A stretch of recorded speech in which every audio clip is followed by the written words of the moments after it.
जी। Hello, welcome dear students. मैं आपका physics educator Mahavir स्वागत करता हूं श्री करणी एकेडमी एंड एजुटेक के इस डिजिटल प्लेटफॉर्म पे। तो कैसे हैं बच्चों? आशा करता हूं कि बहुत अच्छे होंगे और अपनी पढ़ाई को बहुत अच्छे से कर रहे होंगे। प्रीवियस लेक्चर जो हमने देखा था उसमें हमने सार्थक अंकों के बारे में देखा था कि कैसे सार्थक अंकों की संख्या ज्ञात की जाती है। कोई भी मापन जिसमें सार्थक अंक जितने ज़्यादा होंगे वो मापन उतना ही अच्छा होगा। और ऐसे हमने कुछ एग्जाम्पल लिए थे और आपको बताया था कि कैसे जो है सार्थक अंकों का जो है कैलकुलेशन की जाती है, सार्थक अंक कितने होते हैं, क्या होते हैं, ये सारी बातें हमने देखी थी। चलिए बच्चों, आज का टॉपिक है मापन में त्रुटि। त्रुटि का मतलब होता है कोई भी एरर जो है वो मेजरमेंट के अंदर हो सकती है। अब सबसे पहले थोड़ा इसको समझते हैं। कोई भी मेजरमेंट जो है वो 100% सही नहीं है। कोई भी मेजरमेंट 100% सही नहीं है। यानी आप किसी स्केल से मान लो स्पेन की लंबाई माप रहे हो और आप लिख रहे हो 5.5 और उसी स्केल में अगर आप कैम्बलिन का या नटराज का कोई और स्केल लेके इसकी लेंथ मापोगे तो वो कभी ना कभी पूरी सही आए, ये ज़रूरी नहीं है। यानी 100% मापन सही हो ये कभी ज़रूरी नहीं है। यानी 100% एक्यूरेसी पॉसिबल ही नहीं है, कुछ ना कुछ तो गड़बड़ होगी। और वो जो त्रुटि आ रही है, वो जो एरर आ रहा है, उसको क्या बोलोगे आप? त्रुटि। उसको क्या बोलोगे आप? उसको बोलोगे आप त्रुटि। तो त्रुटि से एक माइंड में आना चाहिए कि वास्तविक मान व मापित मान, यानी जिससे मापा गया है, मापित मान के मध्य का अंतर क्या कहलाता है? त्रुटि कहलाता है। कोई भी मापन के अंदर कुछ न कुछ अनसर्टेनिटी जरूर होती है। 100% वो कभी श्योर नहीं होता है, 100% कभी भी वो सही नहीं होता है, और उसी को हम क्या कहते हैं? त्रुटि कहते हैं। अब ये होती क्या है, कैसे इसको देखते हैं, इसके बारे में थोड़ा अध्ययन करते हैं। उससे पहले दो शब्द जो हमें पढ़ने बहुत जरूरी है वो है यथार्थता और परिशुद्धता। तो इनको अच्छे से देखिए। यथार्थता यानी इसको बोलते हैं एक्यूरेसी, ठीक है। किसी माप की यथार्थता वह मान है जो हमें ये बताता है कि किसी मापा गया मान उसके वास्तविक मान के कितना निकट है। एक्यूरेसी का मतलब है कि हमने जो मापा है वो उसके वास्तविक मान के कितना निकट है, ये हमें बताता है उसकी यथार्थता। फॉर एन एग्जाम्पल, आपने अपनी हाइट को मापा, 1 इंची टेप ने बताई 172, आपकी हाइट है 173 सेंटीमीटर। एक ने बताई 172, एक ने बताई 172.6, एक ने बताई 172.8, एक ने बताई 172.92। तो सबसे पास में कौन आया? ये। सबसे पास में कौन आया है? ये वाला। तो वास्तविक मान के पास में जो आता है वही आपका क्या होता है बच्चों? उतना ही एक्यूरेट होता है, उसी को बोलते हैं एक्यूरेसी। यानी कोई भी जो मापा गया मान है वो वास्तविक मान के कितना निकट है। वास्तविक ये है, हमें पता है, और जो हमने अलग अलग इंची टेप से, अलग अलग मेजरिंग डिवाइस से जब हमने मापा तो सबसे पास में हमारे पास जो वैल्यू आई वो ये आई। तो ये बताता है यथार्थता। यानी इस इक्विपमेंट की, इस इंस्ट्रूमेंट की यथार्थता बहुत ज़्यादा है। इसकी यथार्थता क्या है? बहुत ज़्यादा है। मतलब सबसे अधिक यथार्थता इसकी है कि ये बिल्कुल पास में आ रहा है। लेकिन 100% एक्यूरेसी तो हो नहीं सकती। ऐसा तो है नहीं कि 173 बताते नहीं, ऐसा तो कभी होगा ही नहीं। चलिए जी, अब एक और टर्म आता है परिशुद्धता। इसको बोलते हैं प्रिसीजन।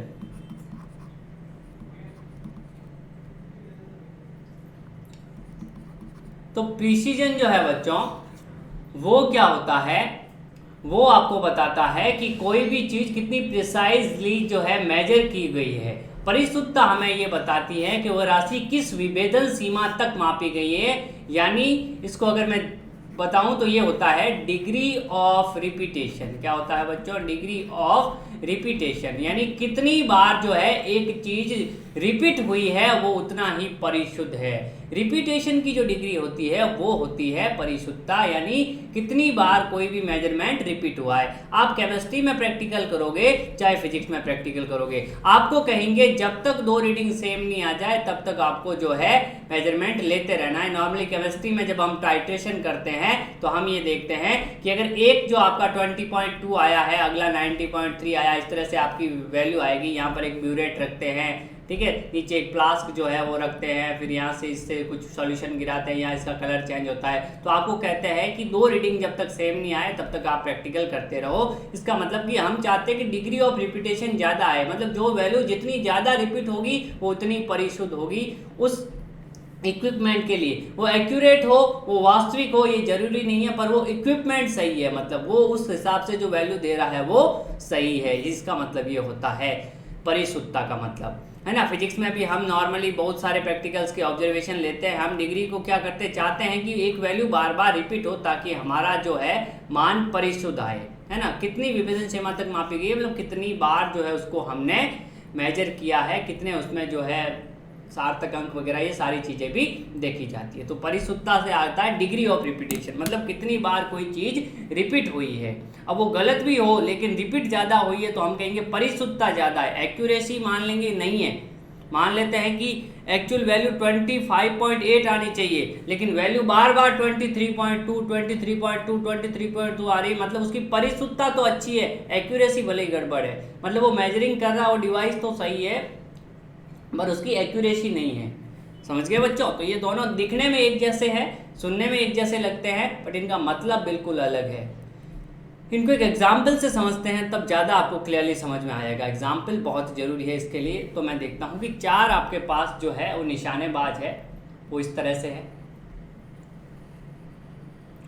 एग्जैक्ट वैल्यू ये है, मैंने बड़ा करके बताया, बेसिकली ये बहुत छोटा सा एरो है, मतलब जो है डॉट है, आपको स्क्रीन पे बड़ा करके बताया है। ये ए का है, बी जो है उसके लिए भी सेम यही है, मतलब इस तरह का ही है, पैटर्न है। सी जो है उसके लिए भी यही पैटर्न दे रखा है बच्चों, और डी जो है उसके लिए भी पैटर्न जो है वो यही दे रखा। अब ए ने इस पे निशाना लगाया, मान लो ये व्हाइट वाला जो आपका गोला है निशाना इस पे लगना चाहिए, ठीक है। अब ए ने निशाना लगाया ये ऐसे ऐसे ऐसे ऐसे ऐसे ऐसे निशाना लगा दिया, ठीक है जी। तो ना तो उसने एग्जैक्ट वैल्यू पे निशाना लगाया, ना ही उसका निशाना कहीं पे रिपीट हुआ है, यानी एक्यूरेसी है वो भी लेस है, कम है, और इसकी जो प्रिसीजन है वो भी क्या है, लेस है। प्रिसीजन का मतलब परिशुद्धता, एक्यूरेसी का मतलब यथार्थता, लेस का मतलब या आप कह सकते हैं लोअर कह सकते हैं, पुअर कह सकते हैं, कुछ भी कह सकते हैं। लेस एक्यूरेसी है और लेस ही आपकी क्या है, प्रिसीजन है, यानी ना तो इसका कहीं पे रिपीट हुआ है बच्चों और न ही इसने जो वास्तविक है ये वाला है, ये गोला इसके आसपास कहीं लगा है। चलिए दूसरे में इसने क्या किया है बच्चों, दूसरे ने इसने इस तरह से मारा है, यहाँ पर फिर यहाँ पर, फिर यहाँ पर, फिर यहाँ पर, फिर यहाँ पर, यानी इसने जो वास्तविक वैल्यू है उसके बहुत पास में आ गया ये, यानी एक्यूरेसी इसकी हाई है।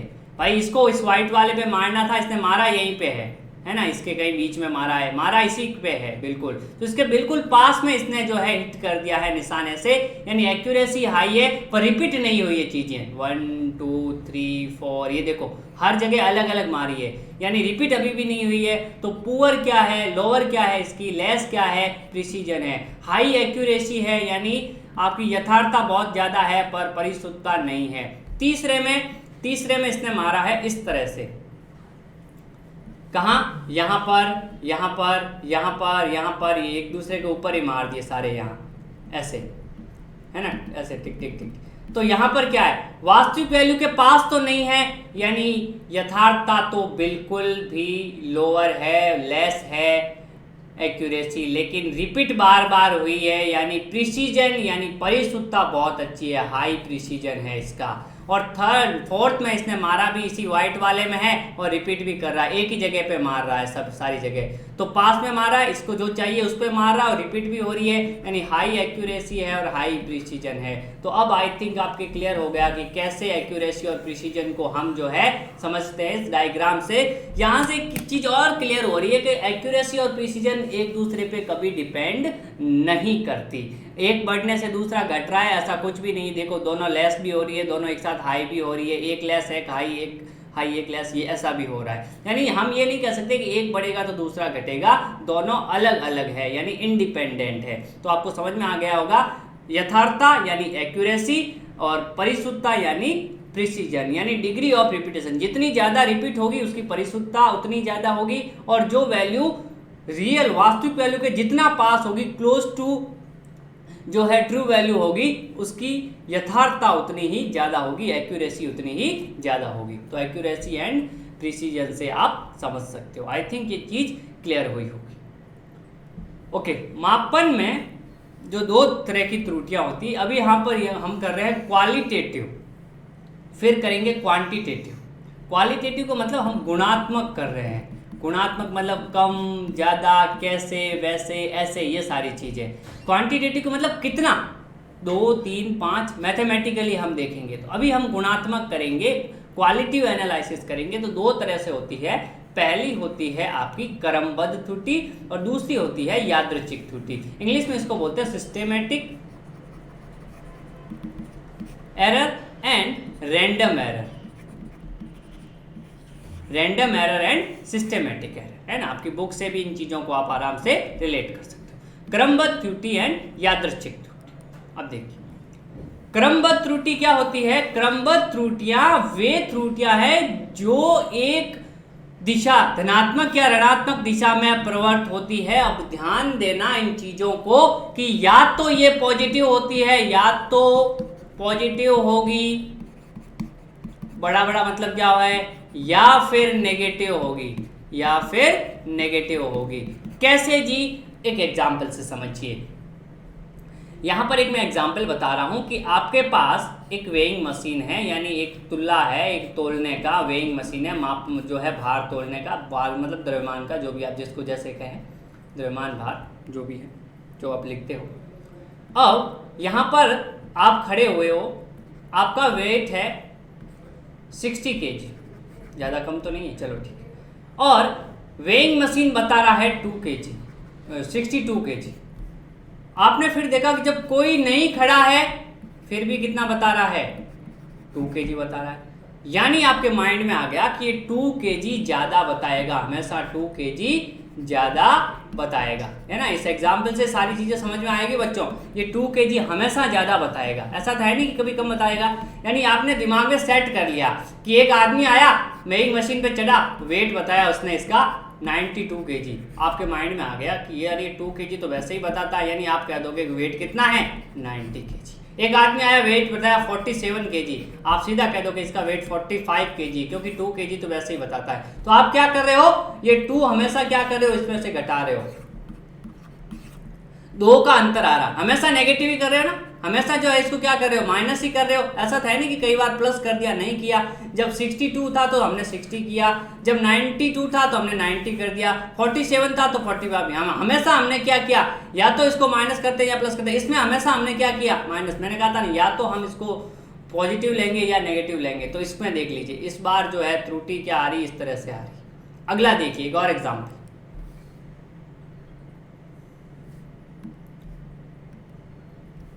और एग्जाम्पल क्या है, मान लेते हैं कि आपने एक इंची टेप से अपनी हाइट मापी। आपकी हाइट है बच्चों, लंबाई ऊंचाई जिसको जो भी बोले, लंबाई से कंपेयर कर रहा हूं। आपकी जो लंबाई है मान लेते हैं वो है 173 सेंटीमीटर, ठीक है।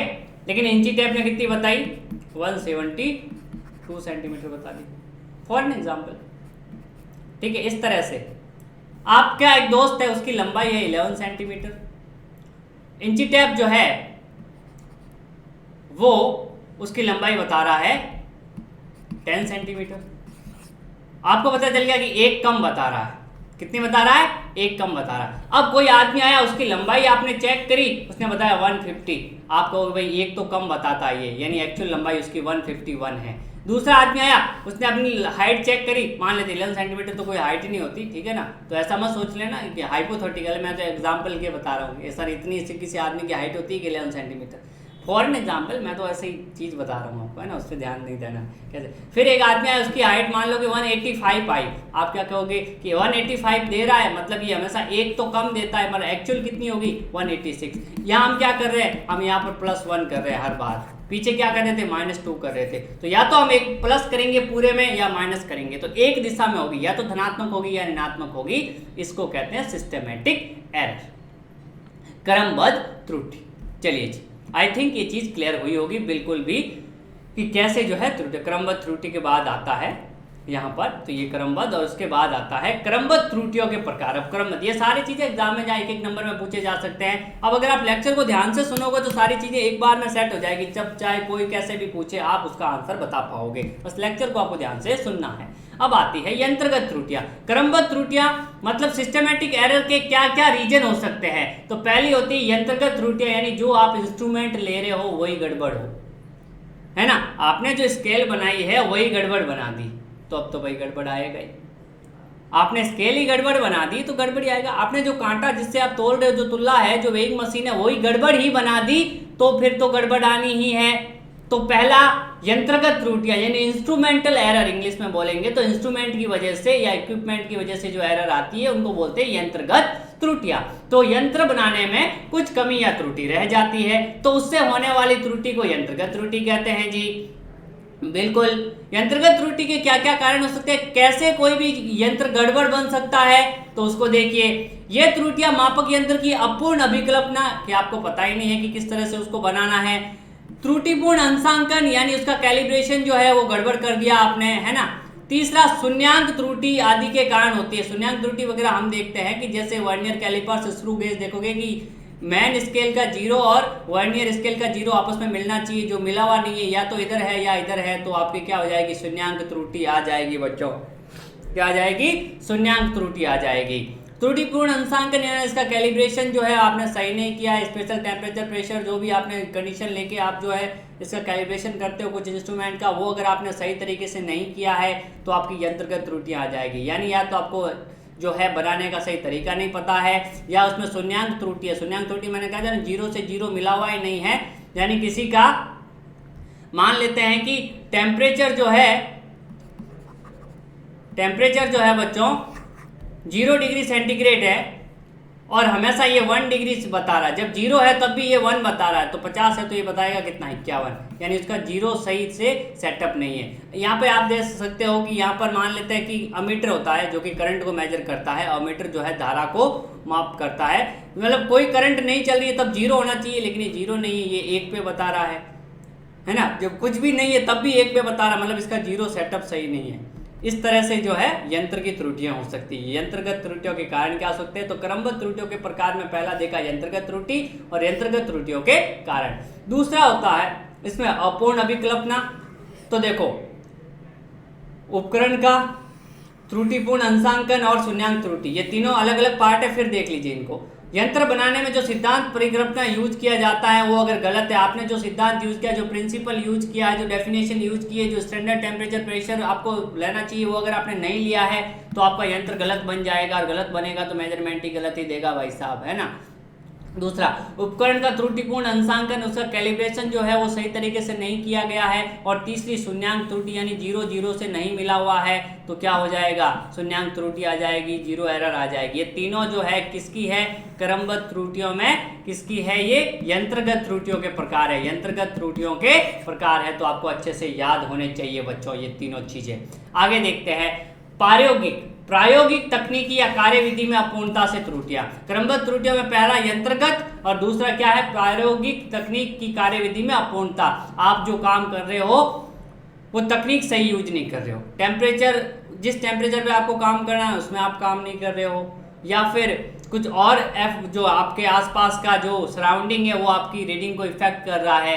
तो देखो, कार्यविधि में अपूर्णता कई कारणों से हो सकती है। फॉर एग्जाम्पल, एक एग्जाम्पल से समझिए आप लोग कि आप किसी तार का प्रतिरोध माप रहे हो, तो आपको कहते हैं कि जल्दी जल्दी आप जो है रीडिंग ले लें। ऐसा नहीं कि उसमें काफ़ी देर तक आप करंट को जो है फ्लो होने दें, यानी धारा को बहने दें।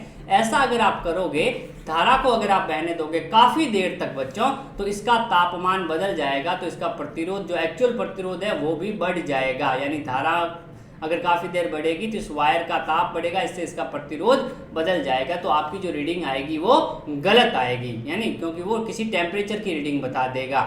दूसरा, कई बार आगे आप 12th में जाओगे, एक प्रयोग करोगे ऐसे मीटर से तो वगैरह, तो आपको कहेगा कि यहाँ पे जॉकी जो होता है इसको स्मूथली चलाया जाता है, यानी इस पर किसी को ऐसे रगड़ना है तार पे तो स्मूथ रगड़ना है। अगर आप इसको बहुत तेज रगड़ दोगे तो क्या करेगा, इसका ये क्या कर देगा, एरिया जो है कम कर देगा, इससे भी इसकी रीडिंग जो है डिस्टर्ब हो जाएगी। मतलब आपको जो है, जो आप तरीका यूज कर रहे हो वो तरीके से सही कर ही नहीं रहे हो आप उसको, और जो जिस कंडीशन में, जिस मेथड से उस प्रैक्टिकल को करना है, अगर आप उस तरीके से नहीं कर रहे हो तो वो रीडिंग गलत आएगी। प्रयोग के दौरान बाह्य स्थितियां जैसे ताप, दाब, वायु, आर्द्रता में परिवर्तन के कारण क्रमबद्ध त्रुटियां प्रस्तुत हो सकती है। ये सेकंड था, कौन सा, प्रायोगिक तकनीक या कार्यविधि में अपूर्णता के कारण त्रुटियां आ सकती है। तो पहला यंत्र के कारण आ सकती है, दूसरा प्रायोगिक तकनीक या कार्यविधि में अपूर्णता के कारण आ सकती है। आपका जो काम कर रहे हो उसको अच्छी तरीके से नहीं कर रहे हो, आपको पूरा नॉलेज नहीं है किस ताप पे आपको काम करना। आपको कह दिया कि ये मेरे पास जो है,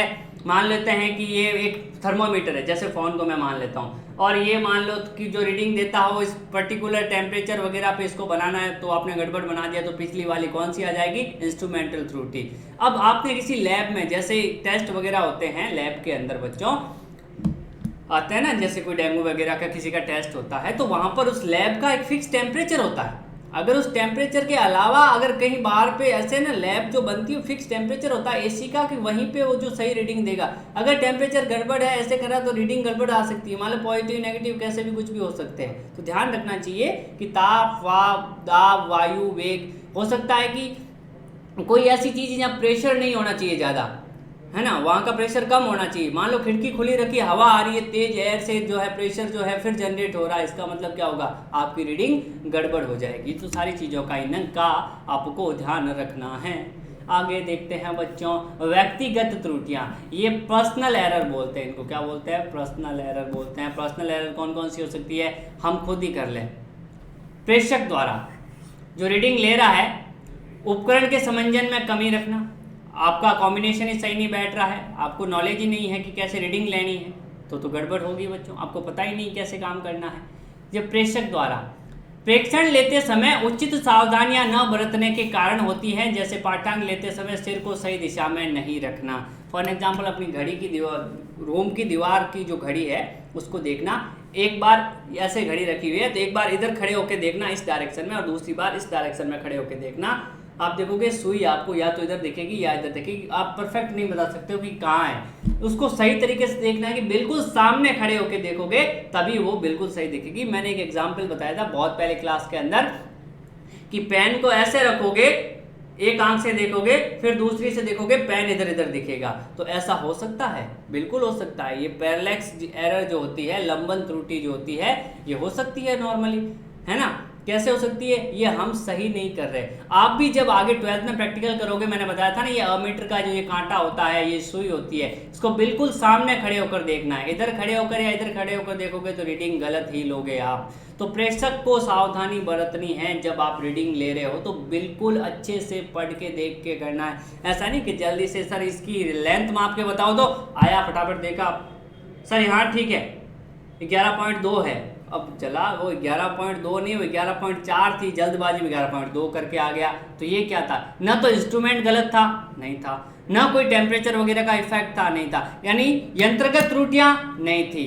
दूसरा वाला अवधारणा वगैरह की कोई प्रॉब्लम नहीं थी, मतलब आपका कैलिब्रेशन सही था, शून्यांक त्रुटि भी नहीं थी, ऐसा कोई पंगा नहीं था। तीसरा, व्यक्तिगत त्रुटि कर दी, जिसने रीडिंग ली उसने ही गलत ले ली, तो भी त्रुटि तो आ सकती है, मापन तो गलत हो सकता है, ठीक है। तो ये तरीका है। जैसे प्रकाशीय मंच पर सुई की स्थिति का पैमाना पाठ्यांक लेते समय यदि आप स्वभाव के कारण अपना सिर सदैव स्थिति में थोड़ा दाईं या बाईं ओर रखोगे तो पाठन में लंबन त्रुटि आ जाएगी। आप देखोगे इस तरह से एक ऑप्टिकल बेंच होती है वगैरह, इस तरह से कि कुछ एग्जाम्पल आपको बताते हैं, या फिर जब आप 12th के ज़्यादातर प्रैक्टिकल में ये काम आने वाली चीज़ें हैं जो आपको यहाँ त्रुटियों में बताया जाता है कि आप लेंस वगैरह से प्रतिबिंब वगैरह भी कई बार देखते हो, या फिर ये घड़ी की सुई वाला सबसे बेस्ट एग्जांपल है कि आप इधर से देखोगे या उधर से देखोगे बच्चों तो आपको जो है सुई एकदम सही नहीं दिखेगी, आपको बिल्कुल सामने से देखना है तो लंबन त्रुटि नहीं आएगी। लंबन त्रुटि मैंने बताया था ना, इस आंख से देखोगे और इस आंख से देखोगे तो इधर उधर दिखेगा, यही है। अब ये वाला है या ये वाला है ना, इस आंख से मतलब आदमी इधर से देख रहा है, इस आंख से मतलब आदमी इधर से देख रहा है, तो आपको कैसे देखना है, बिल्कुल सीधा रखना है बिल्कुल, और ऐसे देखना है तो आपको वहीं दिखेगा। ठीक है, तो ये वाला क्या है, व्यक्तिगत त्रुटियां, लोगों की वजह से क्या क्या गलतियां हो सकती है। नेक्स्ट, क्रमबद्ध त्रुटियां, इनके जो भी मैं करवा रहा हूं बच्चों, इनके स्क्रीनशॉट लेते रहना साथ साथ में, और अपने कॉपी में, मैं तो कह रहा हूँ ज़्यादा स्क्रीनशॉट से बेटर तरीका अपनी कॉपी में लिखते रहे जो बातें मैं बोलता हूँ, एक बार सुन लोगे कहानियों की तरह बातें हैं, कभी नहीं भूलोगे लाइफ में। क्रमबद्ध त्रुटियों को कम कैसे कर सकता है, क्रमबद्ध त्रुटियां इंस्ट्रूमेंटल के कारण, अभिधारणा शून्यांक त्रुटि इनके कारण, और तीसरा पर्सनल एरर के कारण। तो सुधरी हुई प्रायोगिक तकनीकों का उपयोग करके, पहली तो क्या हो सकती है कि प्रायोगिक जो तकनीक यूज करें वो अच्छी हो, ठीक है। दूसरा, अच्छे मापन यंत्रों का, स्केल वगैरह जो भी आप जिन इंस्ट्रूमेंट को यूज करें वो अच्छे हो तो, और तीसरा, यथासंभव व्यक्तिगत पूर्वाग्रहों को दूर रखना, जो भी पर्सनल एरर हो सकती है उनको हटा देना, कि आप लापरवाही ना करें, आप अच्छा इक्विपमेंट लें, आप अवधारणा वगैरह तकनीक को सही तरीके से यूज करें। अगर ये सारी चीज़ें आप करोगे तो इनको आप क्या कर सकते हो, कम कर सकते हो, और हो सकता है कम्प्लीटली रिमूव भी कर दो। लेकिन कम्प्लीटली रिमूव किसी एरर को नहीं किया जा सकता, आइडियल दुनिया में कुछ भी नहीं है। आगे आप पढ़ोगे आइडियल गैस, वो भी आइडियल नहीं होती, ठीक है। तो आइडियल कुछ भी नहीं है, आदर्श कुछ भी नहीं है, बस कम कर सकते हैं हम किसी भी चीज़ को, मिनिमाइज कर सकते हैं, है ना, अपनी लापरवाहियों को कम करके, अच्छे मापन यंत्रों का उपयोग करके, है ना, प्रायोगिक तकनीकों को अच्छा करके। चलिए जी, नेक्स्ट आता है यादृच्छिक त्रुटियां। क्या आता है बच्चों, यादृच्छिक त्रुटियां, मापन में अनियमित रूप से होने वाली त्रुटियों को यादृच्छिक त्रुटियां कहते हैं, और इसलिए ये चिन्ह और परिमाण में यादृच्छिक है। इनको बोलते हैं बच्चों रैंडम एरर। क्या बोलते हैं, रैंडम एरर। रैंडम एरर मतलब ये यादृच्छिक है, हमें इनका कारण नहीं पता है, कारण नहीं पता है, एक्चुअल कारण ही नहीं पता है, तो हम इसको खत्म भी नहीं कर सकते या इनको एलिमिनेट नहीं कर सकते। क्रमबद्ध त्रुटियों को एलिमिनेट किया जा सकता है, खत्म किया जा सकता है, यादृच्छिक त्रुटियों को खत्म नहीं किया जा सकता है। इनका चिन्ह भी क्या होता है, यादृच्छिक है। वो क्या थी, या तो पॉजिटिव होगी या नेगेटिव होगी, इनमें कोई फर्क नहीं है, पॉजिटिव भी हो सकती है, नेगेटिव भी हो सकती है। कभी तो 1 मीटर ज़्यादा बता देगी, कभी हो सकता है 1 मीटर कम बता दे, समझ गए। चलिए, यादृच्छिक त्रुटियां प्रायोगिक अवस्थाओं, ताप वोल्टा प्रयोग व्यवस्था में यांत्रिक कंपन में होने वाली यादृच्छिक तथा अनुप्रमेय उतार चढ़ाव के कारण होती है। पाठ्यांक के समय प्रशिक्षक द्वारा की गई पूर्वाग्रह रहित व्यक्तिगत त्रुटियों के कारण भी होती है। और उदाहरण के लिए कोई व्यक्ति एक ही प्रेक्षण को बार बार दोहराए तो संभव है कि हर बार उसका पाठ्यांक भिन्न हो। बिल्कुल जी, तो ये क्या होता है, ये सारी कंडीशन के कारण है। ताप वोल्टा प्रयोग व्यवस्था, यांत्रिक कंपन वगैरह, आप जिस पे काम कर रहे हो, मान लो कि वो टेबल थोड़ा थोड़ा हिल रही है तो आपकी जो त्रुटि हो सकती है वो गड़बड़ हो सकता है। कहने का मतलब ये रैंडम चीज़ है, यादृच्छिक मापन में अनियमित रूप से होने वाली त्रुटियां। अनियमित मतलब वो ऐसा है नहीं कि भाई होगी या नहीं होगी, कैसे होगी, कब होगी, इसका कुछ नहीं पता, ये एरर आ जाती है, हमें पता भी नहीं आई कैसे, क्यों हो रहा है ये। हम रीडिंग बहुत सही भी ले रहे हैं पर हो सकता है कहीं ना कहीं हम गलती कर रहे हैं, हम अपनी गलती भी नहीं पकड़ पा रहे हैं, तो इनकी वजह से जो त्रुटियां आती है उनको यादृच्छिक त्रुटियां कहते हैं। और इनका तरीका सबसे है कि मैंने आपको बताया कि अगर आप लैब के अंदर प्रैक्टिकल जब आप करोगे तो हर बार उसका पाठ्यांक अलग आएगा। मान लो आप वर्नियर कैलिपर्स लोगे, एक ऐसी डिवाइस होती है बच्चों, मान लीजिए कि इस तरह से ये ग्लास है, ये ग्लास वगैरह जो होते हैं इनका क्या होता है, आपको ये डायामीटर निकालना होता है। अब इस ग्लास का डायामीटर निकालने के लिए हम यूज करते हैं वर्नियर कैलिपर्स। आपको ऐसे ग्लास देंगे, उसका डायामीटर दोगे तो ये संडासी जो होता है ना रसोई वगैरह में, उस तरह का एक इक्विपमेंट होता है, मैं बताऊंगा कैसा होता है, फोटो बताऊंगा नेक्स्ट क्लास में। उसको ऐसे पकड़ के और इस तरह से देखा जाता है, फिर उसकी रीडिंग को पढ़ा जाता है। तो आप देखोगे कि बार बार आपने ऐसे लगाया, फिर इसको खोल के फिर ऐसे लगाया, फिर ऐसे लगाया, तो हर बार जो है आपकी रीडिंग जो होगी बच्चों वो क्या आएगी, डिफरेंट आएगी। हर बार रीडिंग क्या आएगी, अलग आएगी। और अगर रीडिंग अलग आएगी इसका मतलब कहीं ना कहीं रैंडमली एरर आ रही है। तो कम करने का तरीका क्या है कि बहुत ज़्यादा हम जो है प्रेक्षण लें और उनका माध्य ले लें। इसको कम करने का थोड़ा सा यही तरीका है। कम करने का तरीका है कम करने का तरीका, कई रीडिंग लें, कई रीडिंग या प्रेक्षण जिसको बोलते हैं इंग्लिश में, हिंदी में प्रेक्षण, इंग्लिश में रीडिंग, प्रेक्षण लें तथा माध्य निकाल लें, माध्य निकाल लें, तो थोड़ा सा इसको कम किया जा सकता है। मतलब ऐसे मान लो A1 A2 बार बार रीडिंग अलग अलग आई, इन सबको जोड़ा और डिवाइड बाई n कर दिया, तो इसका माध्य जब ले लोगे तो थोड़ा ये कम हो सकती है। चलिए जी नेक्स्ट देखते हैं। किसी भी भौतिक राशि के वास्तविक मान और मापे गए मान के अंतर को क्या कहते हैं? त्रुटि कहते हैं। अब मैथमेटिकली हम देख रहे हैं थोड़ा त्रुटि क्या होती है। यहाँ तो हमने देखा था क्वालिटिव, अब क्वांटिटेटिव देखते हैं संख्यात्मक रूप से त्रुटि क्या होती है। किसी भौतिक राशि के वास्तविक मान और मापे गए मान में, यानी ट्रू वैल्यू जिसको बोलते हैं, true value minus measured value जिसको बोलते हैं, यानी वास्तविक मान और मापित मान का जो अंतर है, यानी वास्तविक मान माइनस मापित मान, तो ये क्या आता है? ये क्या है? अब ये अंतर कैसे भी हो सकता है बच्चों, ये मापित में से वास्तविक हो सकता है, वास्तविक में से मापित हो सकता है, उससे कोई फर्क नहीं, लेकिन अंतर अगर बीच में आ रहा है उसी को हम क्या बोलते हैं? त्रुटि बोलते हैं। आगे हम देखेंगे, चाहे आप वास्तविक में से मापित करो, मापित में से वास्तविक करो, कोई फर्क नहीं पड़ता। क्यों नहीं पड़ता? आगे देखने वाले हैं। निरपेक्ष त्रुटि, पहला आता है निरपेक्ष त्रुटि। अभी आपके बुक में दे रखे बिल्कुल इसी डिटो में, और एग्जाम में भी ऐसे पूछ जाता है। इंग्लिश में बोलते हैं एब्सोल्यूट एरर, निरपेक्ष त्रुटि।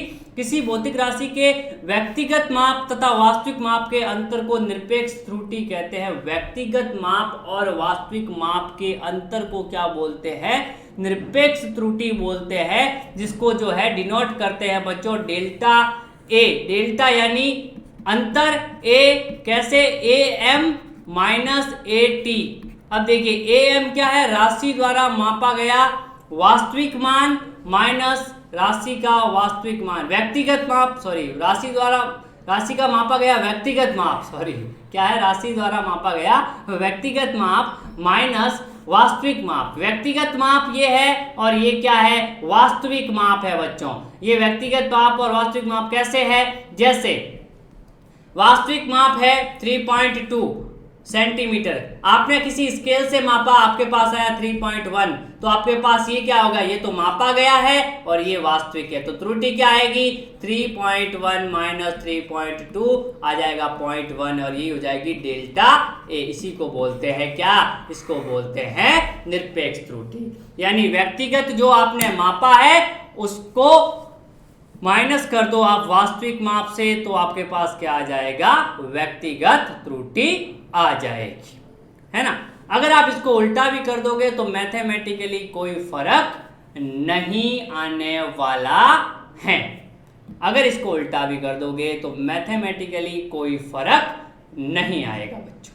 देखिए क्यों?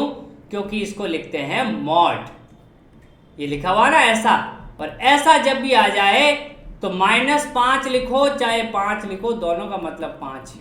मॉड का मतलब नेगेटिव होता ही नहीं है, तो आप 7 में से 5 करोगे आएगा 2, 5 में से 7 घटाओगे आएगा -2, पर आपको लेना तो दोनों का मॉड ही है, तो लेना तो 2 ही है, तो कैसे भी करो मैथमेटिकली दोनों में कोई अंतर नहीं आता। लेकिन अगर नियम से कहें तो ये तरीका है। मैं तो दोनों को एक ही मानता हूँ क्योंकि मैथमेटिकली ज़्यादा प्रेफर करता हूँ। अब मैंने मान लिया कि अलग अलग प्रेक्षण लिए, अलग अलग प्रेक्षण लिए, अलग अलग प्रेक्षण लिए। अब अलग अलग जब आप प्रेक्षण लोगे तो क्या होगा? अलग अलग प्रेक्षण लोगे तो क्या होगा जी?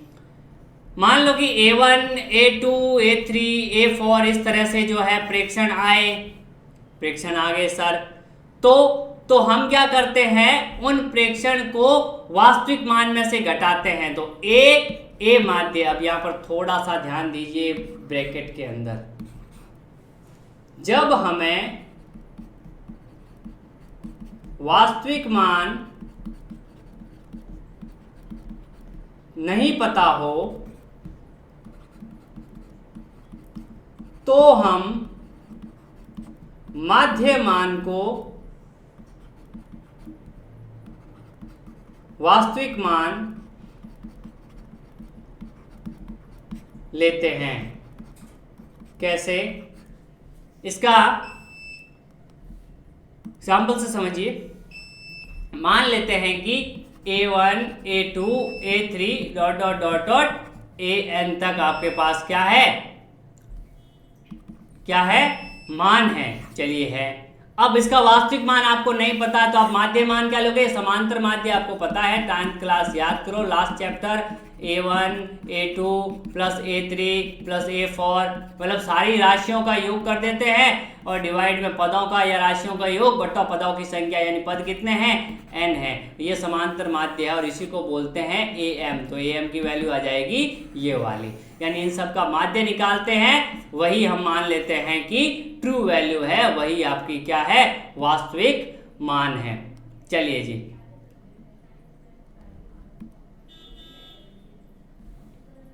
तो यहां पर देखिए पाठ्यांक 1 में निरपेक्ष त्रुटि क्या करेंगे? तो मैंने बताया था मापित मान में से क्या करते हैं? ट्रू वैल्यू घटा देते हैं। याद कीजिए ये वाली चीज, वास्तविक मान, यहां पर ये देख लीजिए, यहां बताया हुआ है ये वाला फॉर्मूला। ये मापित मान में से क्या कर देते हैं? वास्तविक मान को घटा देते हैं। ये T यानी ट्रू वैल्यू, M यानी यहाँ पर मेजर्ड वैल्यू, तो मापित मान में से ट्रू वैल्यू घटा देते हैं। ध्यान दीजिए, मापित एक बार A1 आया, उसमें से माध्य घटा दिया, ये माध्य ही ट्रू वैल्यू है। जब कुछ नहीं पता हो वास्तविक, तो हम क्या करते हैं? वास्तविक वैल्यू नहीं पता है तो हम माध्य मान को ही वास्तविक मान मान लेते हैं। तो डेल्टा A1, ये देखो मॉड का मतलब प्लस आए चाहे माइनस आए, हमेशा धनात्मक ही लेना है। देखिए निरपेक्ष त्रुटि हमेशा धनात्मक होती है, इसको अंडरलाइन कर लो। यानी अगर -2 आए चाहे +2 आए, आपको हमेशा प्लस ही लेना है। तो देखो दूसरे पाठ्यांक में निरपेक्ष त्रुटि हो जाएगी डेल्टा A2, क्या हो जाएगी? A2 मापित मान, उसमें से माध्य। तीसरे में ये हो जाएगी, तो Nवा अगर है तो डेल्टा AN, यहाँ पर माध्य यही सेम ही रहेगा क्योंकि हमेशा ट्रू वैल्यू तो सेम रहती है। ये अलग मेजर कैसे अलग अलग जो हमने रीडिंग ली थी, एक बार ये आई, एक बार ये आई, एक बार ये आई, एक बार ये आई, जैसा कि मैंने क्लास वाले एग्जांपल से बताया कि हर बार रीडिंग अलग आती है। तो ये सारी जो हो जाएगी निरपेक्ष त्रुटि होगी। तो निरपेक्ष त्रुटि जो है ऐसे कर सकते हैं, किसी भी पाठ्यांक की निरपेक्ष त्रुटि मतलब व्यक्तिगत मान में से माध्य मान घटा देते हैं। चलिए इसके बाद आता माध्य निरपेक्ष त्रुटि। अब इसका त्रुटियों का माध्य कैसे करोगे? तो सारी त्रुटियों को जोड़ के इनका भाग दे दो भाई साहब, सिंपल है। निरपेक्ष त्रुटियों के परिमाण को समांतर माध्य, निरपेक्ष त्रुटियों के परिमाणों के समांतर माध्य को भौतिक राशि की माध्य निरपेक्ष त्रुटि कहती है। तो सारी निरपेक्ष त्रुटियां क्या आई थी? Delta A1, delta A2, delta A3, delta AN, जितने भी राम श्याम सीता गीता जो भी है सबको ऐड करके किसका डिवाइड कर दोगे? N का डिवाइड कर दोगे तो आपके पास क्या आ जाएगी? माध्य निरपेक्ष त्रुटि आ जाएगी। डियर स्टूडेंट्स, ये हमने कैसे निकाला था? डेल्टा AM माध्य अगर हमने को निकालना है, देखो पहले तो हमने निकाली थी ऐसे delta A1, delta A2, delta A3, ये सारे मॉड निकाले। अब इनका माध्य निकालना है तो इन सबको जोड़ दो और n का डिवाइड कर दो। तो यहाँ पर ये एक और तरीका हो सकता है, summation I equals to 1 to n AI और यहाँ पर डिवाइड बाई n। I अगर 1 रखोगे तो A1, 2 रखोगे तो 2, 3 रखोगे तो 3, ऐसे आता रहेगा। तो ये तरीका है। तो माध्य निरपेक्ष त्रुटि क्या होती है? यहाँ पर ये वाला जिसको बोलते हैं डेल्टा AM या माध्य, ये इनको करते हैं सबको ऐड और n का भाग दे देते हैं। आगे एक सवाल आएगा तो आपको अच्छे से समझ में आ जाएगा। चलिए अब आती है आपेक्षिक त्रुटि या रिलेटिव एरर बोलते हैं। रिलेटिव आपके रिश्तेदार वाले एरर नहीं है, ये कुछ और है। माध्य निरपेक्ष त्रुटि या मापित राशि के माध्य मान का अनुपात आपेक्षिक त्रुटि कहलाती है। माध्य निरपेक्ष त्रुटि अभी जो हमने निकाली थी, क्या निकाला था? डेल्टा AM, और इनका क्या कर दिया था हमने? मॉड ले लिया था, डिवाइड बाई, है ना, ये माध्य लिया था, इसका डिवाइड बाई A माध्य यानी ट्रू वैल्यू जो आई थी। तो माध्य मान या वास्तविक मान और यहाँ पर माध्य निरपेक्ष त्रुटि का अनुपात। माध्य निरपेक्ष त्रुटि जो जस्ट अभी पिछली स्लाइड में निकाली थी और उसका अगर मैं भाग दे दूं वास्तविक मान नहीं पता हो तो मैं माध्य मान को वास्तविक मान मान लेता हूं। तो माध्य निरपेक्ष त्रुटि और माध्य मान का जो अनुपात होता है ये क्या कहलाता है? आपेक्षिक त्रुटि कहलाता है। और एक आता है परसेंटेज त्रुटि या परसेंटेज एरर या प्रतिशत त्रुटि। आपेक्षिक त्रुटि को 100 से मल्टीप्लाई कर दो, प्रतिशत त्रुटि के लिए क्या कर दो? आपेक्षिक त्रुटि को ऊपर जो आई है उसको 100 से मल्टीप्लाई कर दो। मान लो कि आपेक्षिक त्रुटि आई 0.1 आई तो परसेंट में कितनी होगी? 0.1 × 100, तो 10% आ जाएगी। ये ध्यान रखना है आपेक्षिक त्रुटि क्या होती है। तो बिल्कुल इनका स्क्रीनशॉट जो है आप अच्छे से रख लें बहुत, और इनको कॉपी में लिख दें कि माध्य निरपेक्ष त्रुटि क्या होती है, प्रतिशत त्रुटि क्या होती है, आपेक्षिक त्रुटि क्या होती है, ये सारी निरपेक्ष त्रुटि क्या होती है, सारी चीजें आपको पता होनी चाहिए। चलिए जी अब देखते हैं नेक्स्ट। चलिए तो घड़ी ने इशारा कर दिया है कि आज की क्लास जो है वो यहीं तक है। तो नेक्स्ट जो क्लास होगी उसमें हम देखेंगे combination of error. Combination of error मतलब त्रुटियों का संयोजन। मान लो ए में इतनी त्रुटि है और बी में इतनी त्रुटि है, तो ए प्लस बी को जोड़ दूं, ए और बी को गुणा कर दूं, ए और बी का भाग कर दूं, या ए और बी पे कोई पावर लगा दूं, तो कितनी त्रुटि आ जाएगी, इनके बारे में देखेंगे। और कुछ करेंगे एनसीईआरटी के न्यूमेरिकल कि ये सारे तो हमने पढ़ लिए सर, ये थियोरेटिकली तो हमने देख लिया, निरपेक्ष, सापेक्ष, सापेक्ष, क्रमबद्ध, सिस्टेमेटिक, शून्यांक वगैरह। सर इनका एग्जाम्पल तो कराओ, इनके न्यूमेरिकल तो कराओ। तो नेक्स्ट क्लास में वो भी देखेंगे। न्यूमेरिकली हम देखेंगे कि कैसे निकालते हैं। मैं कुछ एग्जाम्पल आपको लेके आऊँगा आपकी एनसीईआरटी बुक के, और कुछ मेरे पास एग्जाम्पल जो बुक में है उनसे रिलेटेड, तो आपको ये थ्योरी जो है बहुत अच्छे से कर लेंगे। फॉर्मूला बिल्कुल क्लियर होना चाहिए, कब ट्रू वैल्यू लेते हैं, कब जो त्रुटि लेते हैं, कब आपकी निरपेक्ष होगी, कब आपेक्ष होगी, कब प्रतिशत होगी, सारा बहुत ही कलरफुल तरीके से पीपीटी के फॉर्म में है। तो जब आप लेक्चर बना ले रहे हो तो आप अगर इसमें लिख नहीं पाते तो एक बार दोबारा उसको स्क्रॉल बैक करके वो चीज़ लिखते हुए अपनी कॉपी में नोट्स बनाते हुए चीज़ों को बनाएं तो ही सबसे अच्छा रहेगा। नेक्स्ट लेक्चर के अंदर त्रुटि आपका खत्म हो जाएगा, यानी नेक्स्ट लास्ट लेक्चर बचा है मापन और मात्रक का, एक लेक्चर और बचा है। उसके बाद हम थर्ड लेक्चर स्टार्ट करेंगे एक विमीय गति के बारे में। तो जुड़े रहना। Thank you very much. ऐसे ही जो है आप लोग प्यार देते रहें और आने वाले वीडियोस को देखते रहें, और अपने दोस्तों में को भी इसके बारे में ज़रूर बताएं, और चैनल को सब्सक्राइब तो ज़रूर कर लें।